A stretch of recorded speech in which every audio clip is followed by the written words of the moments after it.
Salama, salama, bien-aimés dans le Seigneur, c'est bien moi, votre sœur Déborah, l'humble servante du Seigneur et la vôtre aussi.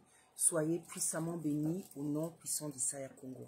Voilà, je viens reparler de l'affaire du moment, c'est-à-dire de l'affaire de Monsieur Marcelo Tounassi. Mais aujourd'hui, je viens m'adresser à la nounou. Voilà, parce que jusqu'à présent, bien-aimés dans le Seigneur, je n'avais pas encore entendu les audios de la nounou. Et j'ai pu les entendre sur la chaîne de Nella NJ officielle. Nella officielle NJ. Voilà.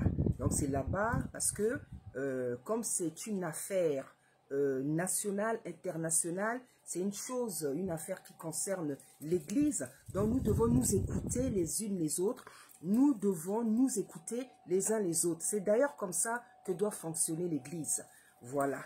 Tata Nzambe ne peut pas donner un message à une servante, à un serviteur, un message que tu n'écoutes pas. Non, parce que la Bible dit que nous sommes un corps. Donc logiquement, nous devrions nous écouter les uns les autres. C'est ça l'Église en fait. C'est ça, c'est vrai, on n'a pas le temps d'écouter tous les messages, mais au moins on doit s'efforcer d'écouter les messages que les servantes reçoivent, les prophètes, les prophétesses. Moi, en tout cas, je m'arrange toujours pour écouter tout le monde. Voilà. Donc, je viens parler de la nounou, parce que comme je vous ai dit jusqu'à là, je n'avais pas encore, je n'avais pas encore écouté ces audios, en fait. Ce n'est qu'aujourd'hui que je les ai découverts. Bien-aimés dans le Seigneur, je veux vous, je vais vous parler d'une grâce que le Seigneur m'a donnée. Le Seigneur m'a donné une grâce, comme il nous a donné à tous des grâces, il nous a donné des dons spirituels, il nous a donné des talents, il nous a donné aussi des grâces. Et la chose dont je veux vous parler là, c'est une grâce en fait. Quelle est cette grâce? Le Seigneur m'a fait la grâce à travers le visage de quelqu'un, à travers sa voix, à travers la forme de ses yeux, à travers son nez, la forme de sa bouche, son rire, son pleur, sa démarche, la forme de son cœur, sa voix, à travers toutes ces choses, de savoir qui est une personne. Et j'étais comme ça, depuis que j'étais petit. Je pouvais voir telle personne, elle est comme ça. Je pouvais décrire le caractère, la personnalité d'une personne par rapport à la forme de ta bouche, de ton nez, de ton visage, de tes yeux, tout ça. Quand j'étais petite. Mais je ne savais pas qu'est-ce que c'était puisque j'étais toute petite. Je n'étais pas encore convertie. Je croyais en Tata Nzambe, mais je n'étais pas convertie. Donc, je ne pouvais pas comprendre ces phénomènes. Et en fait, je crois, il y a 2 ans, le Seigneur, j'ai grandi comme ça. Hein, j'ai vraiment grandi comme ça. Et il y a 2 ans, je crois, j'avais fait un rêve où le Seigneur me confirmait tout ça. Donc, dans le rêve, je voyais des gens. Donc, par rapport à la forme de leur bouche, de leur nez, de leur voix, de tout l'aspect physique en fait, je dis toi tu es comme ça, toi tu es comme ça, toi tu es comme ça. Et dans le rêve, il y a une prophétesse qui me disait, mais comment tu sais tout ça? Comment tu sais? Je dis, c'est un don que j'ai reçu. Je dis, c'est un don que j'ai reçu. Et une fois, j'ai expliqué ça à un serviteur, et il écoutait, et il a commencé à m'envoyer des photos de son entourage, d'une cousine, d'une soeur, d'une amie, pour dire, dis-moi celle, elle est comment? Dis-moi. Et je regardais juste les photos, je disais, elle est comme ça, elle est comme ça. Il me dit, mais tout ce que tu dis, c'est vrai. Et tellement il était convaincu, il savait que c'était, il avait vraiment reconnu que c'était une grâce de Tata Nzambe. Une fois, il m'envoie une photo, il me dit, qu'est-ce que Ya Congo dit sur cette personne? Donc, il sait que c'est pas moi, il sait que c'est Tata Nzambe. Il me dit, qu'est-ce que Ya Congo dit sur cette personne? J'ai regardé la personne, j'ai dit, elle est comme ça, elle est comme ça, elle est comme ça. Donc, bien aimé, je suis même capable de le faire à travers le rire, à travers la voix de quelqu'un. Voilà. Donc, c'est une grâce, c'est un don. C'est comme les marabouts, hein, ou bien les gens qui ont la vision. Hein, c'est, voilà. Mais c'est vraiment dans le détail, quoi. Par rapport à la forme de quelqu'un, la forme de ton visage, de ton nez, de tes yeux. Je peux te dire qui tu es. Je peux te dire qui est ta petite soeur, qui est ton mari, qui est ta maman. Je suis comme ça. Donc, c'est une grâce, c'est un don. Et bien aimé, comme je vous ai dit, j'ai écouté les audios de la nounou, et j'ai écouté sa voix. Donc, rien qu'en écoutant sa voix, je peux vous dire la personne qu'elle est. rien qu'en écoutant sa voix, je peux vous dire la personne qu'elle est. En tout cas, ce n'est pas une personne honnête. Je sais que je ne veux pas vous l'apprendre, mais je vais vous confirmer. Ce n'est pas une personne qui est droite. Ce n'est pas une personne qui est honnête. C'est une personne qui est corruptible. Et elle est vraiment en plein dans la corruption. Parce que tout le monde entier a compris que c'est M. Marcelo qui a sacrifié sa femme. Mais toi, certainement parce que tu as été payé, tu viens nous dire le contraire. Tu as un gros esprit de mensonge, comme ton papa. Parce que c'est ce que le Seigneur m'avait dit, qu'il a un gros esprit de mensonge. Et ça, on le voit tous les jours. La Bible dit, bien-aimé, le méchant ne connaît pas la honte. Le méchant, c'est qui? C'est quelqu'un qui n'est pas droit. Ce n'est pas quelqu'un qui est foncièrement méchant. C'est quelqu'un qui n'est pas droit. Quelqu'un parfois qui ne croit pas en Tata Nzambé. Quelqu'un qui ne craint pas l'Éternel. Quelqu'un qui ne connaît pas la parole.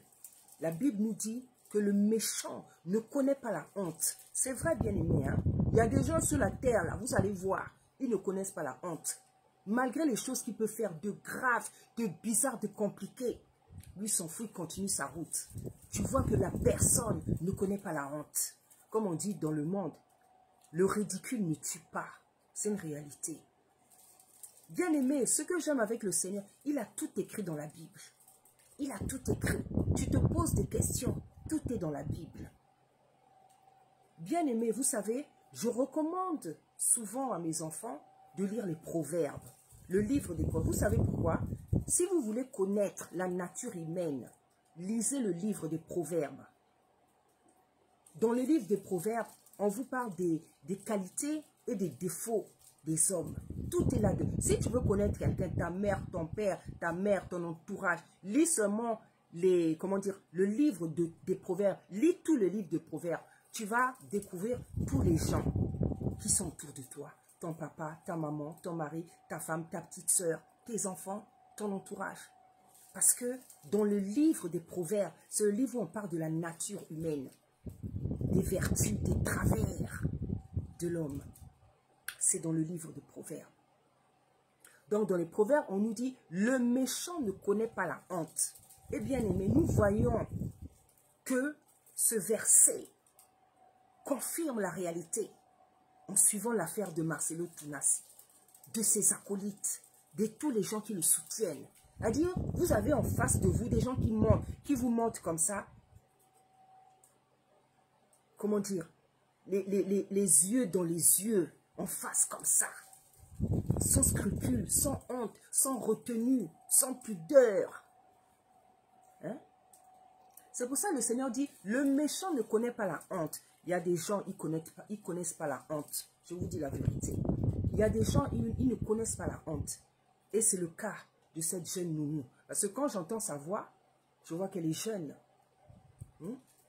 Je vois qu'elle est jeune. C'est terrible, hein, l'argent. C'est terrible d'être corruptible. Pour l'argent, on te réduit au silence. Pour l'argent, on te réduit à l'esclavage. Pour l'argent, on te réduit. C'est terrible. C'est terrible. Pour l'argent, on te réduit au silence, au mensonge. Tu mens, tu répètes ce qu'on te dit de dire. Et ils sont nombreux comme ça, femmes comme hommes, des gens que M. Marcelo a payés, des chroniqueuses, des journalistes, des je ne sais pas qui, des pasteurs, des soi-disant brebis. Vous êtes nombreux qu'on a corrompus, ne cherchant je ne sais pas quoi dans la vie, si c'est la gloire, si c'est le succès, si c'est l'attention, si c'est je ne sais pas quoi. Et cette chère nounou, elle est dans ce cas-là. Corruptible. Corruptible. Une femme que tu as soi-disant servie. Donc, j'ai suivi les audios de la nounou. J'ai suivi attentivement. Il y a un moment donné, quand elle dit, moi ça me choque, qu'on n'arrête pas d'en parler, comme ça, qu'on laisse les enfants tranquilles, qu'on laisse le pasteur Marcelo tranquille, qu'on le laisse les vivre. Il est heureux. Maman Blanche, elle est morte. Il avait le droit de se marier. Il est heureux qu'on le laisse vivre. Pourquoi les gens parlent comme ça, sans arrêt? Vous n'avez pas pitié des enfants. Moi, ça me choque. Toi, ça te choque qu'on parle de cette affaire. Ou un homme qui a sacrifié sa femme. On ne sait pas, on ne connaît pas les tenants, les aboutissants. Hein? Ça te choque qu'on parle de cette affaire dont on ne connaît ni les tenants, ni les aboutissements. Hein? Ni le début, ni la fin. Comment la personne est morte. Hein? Ça te choque. C'est ça qui te choque. Ça te choque qu'on parle de cette affaire. Mais que lui, il ait sacrifié sa femme, ça ne te choque pas. Tout ce qui se passe en ce moment, ça ne te choque pas. Des enfants qui ont perdu leur maman, ça te choque. Une femme qui était toute fraîche, toute belle, toute fraîche, toute belle. Hein? Elle est morte. Il y a plein de choses qu'on ne sait pas. Le monsieur refuse de donner le passeport, le soi-disant certificat ou acte de décès, refuse de donner comment dire, le téléphone, des versions contradictoires, multiples. Tout ça, toi, ça ne te choque pas. Ce qui te choque, c'est que la personne là qui a fait le mal, qu'on la laisse tranquille, qu'on ne le laisse pas tranquille. Mais celle qui est partie et qui a laissé 3 enfants, à côté de qui tu étais chaque jour, une femme que tu as servie, ça ne te choque pas. Tu es vraiment corruptible. Tu es vraiment corruptible. Jusqu'à présent, je n'avais pas écouté les audios. Je n'avais pas écouté. Et je dis merci au Seigneur parce que j'ai pu les écouter aujourd'hui. Je n'ai là. Ça te choque. Ce que Marcelo a fait, ce que nous vivons là, l'église est devenue une pièce de théâtre. L'histoire de Marcelo, c'est devenu comme une série. Parce que chaque jour, Takan Zambé dit des choses aux uns aux autres. C'est devenu, ça ne te choque pas. Ce qui se passe dans l'église, ça ne te choque pas. Une femme que tu as servie. Tout ça pour l'argent. Tout ça pour l'argent. Hein? Vous n'avez pas pitié des enfants. Toi, tu as pitié des enfants. Tu as pitié de ces enfants-là. Tu n'as pas pitié d'eux. Tu n'as pas pitié d'eux. Et tu dis que moi, je suis orpheline. Je sais ce que c'est. Mais ce n'est pas parce que tu es orpheline que tu es droite. Tu peux être orpheline et menteuse. Tu peux être orpheline et orgueilleuse. Tu peux être une orpheline et hypocrite. Être orpheline, ça ne veut pas dire qu'on est droit. Il ne faut pas tromper les gens ou chercher à attendrir les gens. J'ai pitié de ces enfants qui n'ont plus leur maman.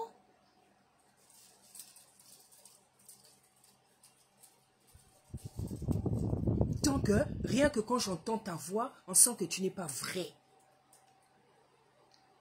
Parce qu'il y a une nonchalance dans ta voix. On sent que tu n'es pas sincère, tu n'es pas vrai. Il y a une nonchalance dans ta voix. L'église. Une femme que tu as servie. Une femme que tu as côtoyée, que tu as servie. Aujourd'hui, elle est décédée, elle est partie. On ne sait pas comment. Le mari n'a que des comportements bizarres. Et toi, ce qui te choque, c'est qu'on ne laisse pas tranquille, c'est qu'on continue à en parler. Mais le fait que maman Blas soit sous la terre avec des enfants qui n'ont plus leur maman, ça ne te choque pas.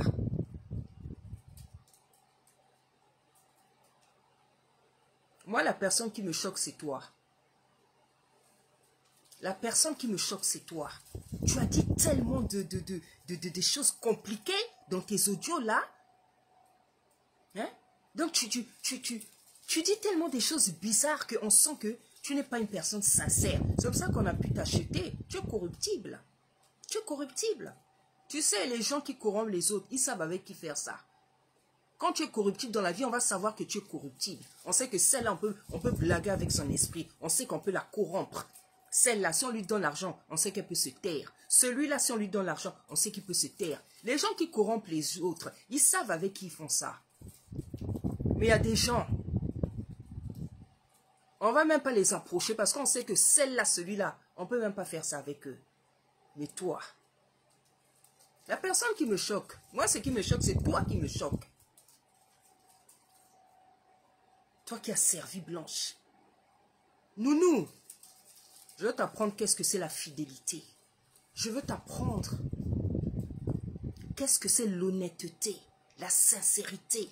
Aimer une personne, lui être fidèle, ne pas la trahir. Je veux t'apprendre ça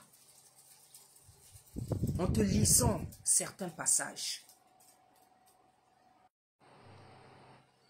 Nous sommes dans Genèse 30. Nounou, écoute bien. Écoute qu'est-ce que c'est une vraie nounou, une vraie servante. Lorsque Rachel vit qu'elle ne donnait point d'enfant à Jacob, elle porta envie à sa sœur et elle dit à Jacob, « Donne-moi des enfants ou je meurs. » La colère de Jacob s'enflamma contre Rachel. Elle dit, « Suis-je à la place de Dieu qui t'empêche d'être féconde? » Elle dit, « Voici ma servante, voici ma nounou. Bilba, va vers elle, qu'elle enfante sur mes genoux, et que par elle, j'ai aussi des fils. » Et elle lui donna pour femme Bila, sa nounou, sa servante, et Jacob alla vers elle. Bila devint enceinte et enfanta un fils à Jacob. Rachel dit, « Dieu m'a rendu justice. » Sa grande sœur Léa avait fait la même chose. Léa, voyant qu'elle avait cessé d'enfanter, prit Zilpa, sa nounou, sa servante, et la donna pour femme à Jacob. Zilpa, servante de Léa, enfanta un fils à Jacob. Léa dit quel bonheur, et elle l'appela du nom de Gad. Vous pouvez continuer la lecture. Cher nounou, tu peux continuer la lecture. Donc, nous avons ici à des femmes, une femme Léa qui avait enfanté, comme elle aimait tellement son mari, elle n'était pas aimée, elle aimait tellement son mari, elle avait encore envie de mettre au monde. Elle a vu qu'elle n'enfantait plus, elle a pris sa servante. Donc, sa nounou, comme on dit aujourd'hui en fait, elle a donné à Jacob pour qu'elle lui fasse encore des fils. Et nous savons que Jacob a eu des fils avec les servantes de ses femmes. Donc, nounou, comme on dit aujourd'hui. Rachel a fait la même chose. Surtout elle, qui n'avait pas encore d'enfants, pendant que Rachel avait déjà beaucoup enfanté. La Bible nous dit que ces deux femmes prient leurs servantes pour donner à leur mari. Voilà la confiance que ces deux femmes avaient en leur nounou. La nounou de Blanche Candolo. Tu crois que si Rachel et Léa n'aimaient pas ces femmes-là, tu penses que s'il n'y avait pas une intimité spéciale, s'il n'y avait pas une affaire de confiance entre ces femmes, tu penses que ces deux femmes-là allaient envoyer, comment dire, Rachel et Léa allaient les envoyer leur mari? Non.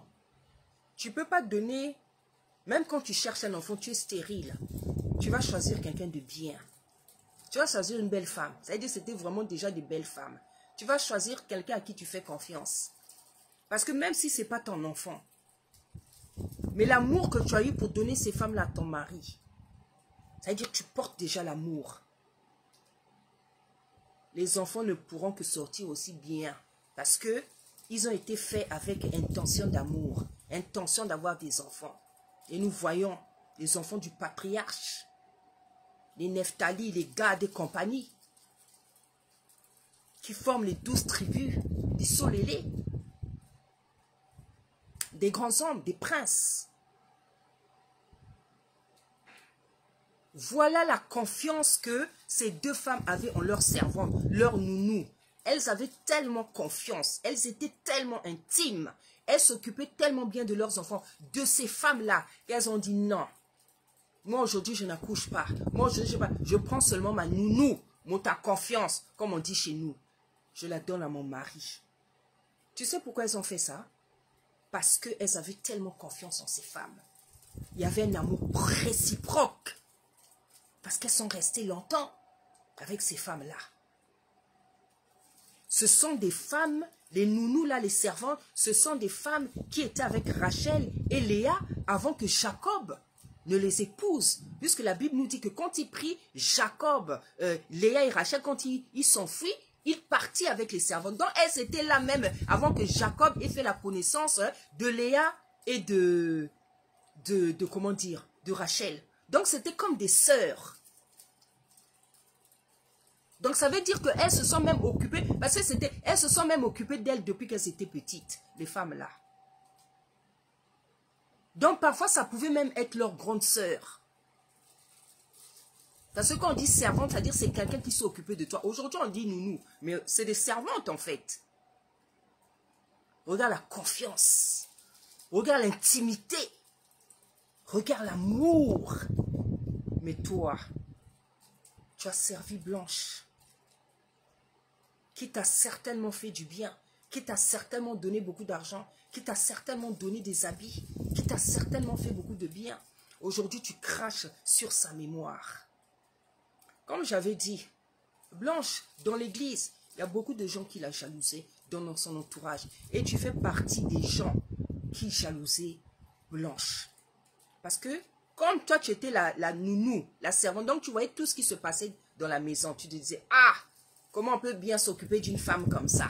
Elle a tout. Elle a la beauté, elle a les enfants, elle a le mari, elle a tout. Elle est servante. Tu étais jalouse de Blanche. Pendant que tu vivais avec Blanche, tu étais jalouse d'elle. C'est pour ça que facilement, aujourd'hui, tu craches sur sa mémoire. Beaucoup de gens étaient jalouses de Blanche. Donc, ne pense pas que ton speech là, tout ce que tu as raconté, ça va rentrer dans les oreilles de tout le monde. Regardez les gens sur la terre. C'est bien, hein? Vous savez, dans la vie, non, c'est bien. Quand il y a des situations, c'est certaines situations qui font sortir le vrai visage de certaines personnes. C'est très important dans la vie. La personne avec qui tu vis. Il y a des situations qui révèlent le visage des gens. Il a fallu que Blanche meure pour que le monde entier sache, toi, qui tu étais. Ça se trouve, même Blanche savait déjà qui tu étais. Mais c'était une femme tellement classe, remplie de douceur. Toi, tu restais avec Blanche, tu restais avec des enfants. S'il y a quelqu'un qui ne pouvait pas accepter ce qui arrive là, c'était toi. Mais nous, là, qui n'avons pas connu Blanche, regarde comment on est levé. Toi, tu fais le contraire.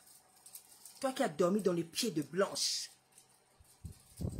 qui a profité de ses grâces, de son argent, de tout, c'est toi qui lui craches dessus. Comme on dit, les gens qui vont vous faire du mal sur la terre, c'est ceux qui mangent à table avec vous, comme Judas avait fait à Isaïe.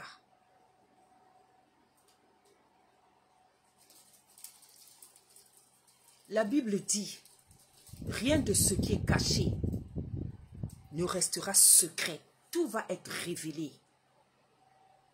Tous les gens qui ont l'hypocrisie, le mensonge, tous les gens là qui ne sont pas droits sur la terre, qui trompent les autres, mari, femme, amis, copines, l'hypocrisie, le manque de droiture, l'hypocrisie de chacun, tous les gens qui ne sont pas sincères avec les autres là, vous serez révélés à la face du monde.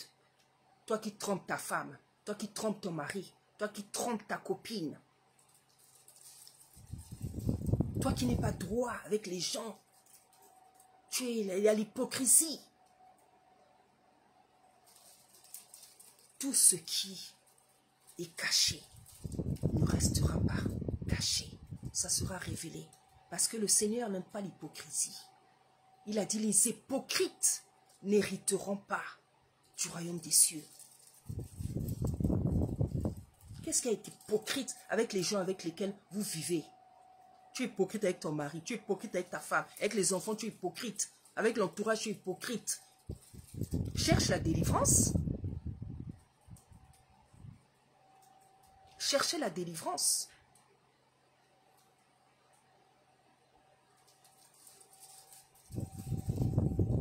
C'est quoi cette méchanceté? C'est quoi cette méchanceté?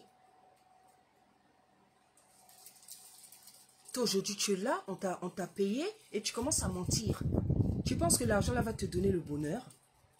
De cracher sur la mémoire de quelqu'un qui t'a fait du bien? Tu penses que l'argent que tu as reçu là va te donner le bonheur?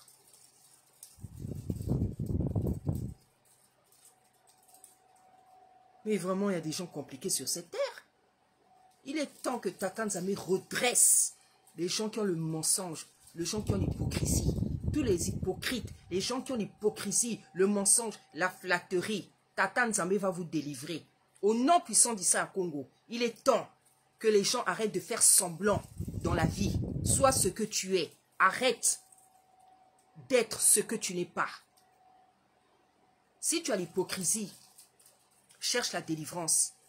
Si tu as la jalousie, cherche la délivrance. Si tu as le mensonge, cherche la délivrance. Tata Nzambe, il est mort pour tout ce genre de personnes. Ne te présente pas tel que tu es. Tu n'es pas plutôt. Ce que tu n'es pas, ne fais pas comme si tu l'es. Et ce que tu es, ne fais pas comme si tu ne l'étais pas. Soyons vrais. Arrêtons l'hypocrisie, le mensonge, la jalousie et toutes sortes de ces esprits bizarres. Parce que ce n'est pas la nature d'un enfant de Tata Nzambe.